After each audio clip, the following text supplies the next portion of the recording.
Hey, it's me again. Welcome back. Today we're going to talk about simplifying square roots. How do we do it? I'm going to give you two methods. Method one is using the largest perfect square that divides into the number under the radical sign to help us simplify the square root. What are perfect squares, you ask? Perfect squares are numbers that you get when you square a number. For example, 7 squared is 49. That makes 49 a perfect square. These are your 12 perfect squares that I think you should know off the top of your head. 1 squared is 1. 2 squared is 4. 5 squared is 25, and so on. Now, we can use these numbers to help us take a number like the square root of 24 and simplify it into the radical result. If we took square root of 24 and punch it into our calculator, it's going to give us 4.9 ... and it goes on forever. But mathematicians, engineers, like the simplest radical form to be a little bit more exact before they start to round. So what we want to do is take this number under the radical sign and break it down more. And that's where this list of perfect squares that are in red come into play. We want to find the largest one that divides evenly into 24.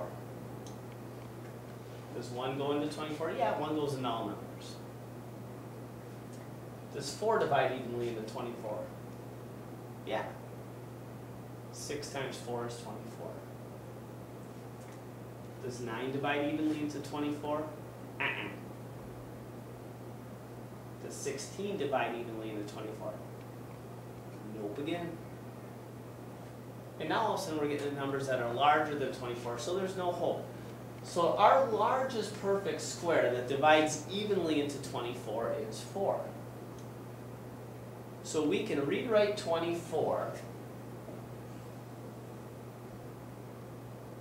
as a product of its factors, the perfect square 4 times 6. 4 times 6 is 24.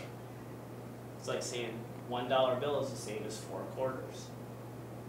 Same thing, same value, looks a little different.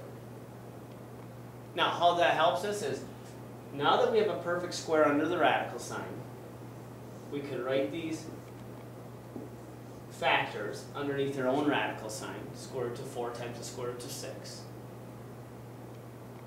And we know the square root of 4 produces a nice integer of 2.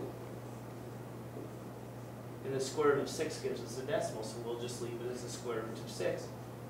And that 2 times the square root of 6 is a simplified version of the square root of 24.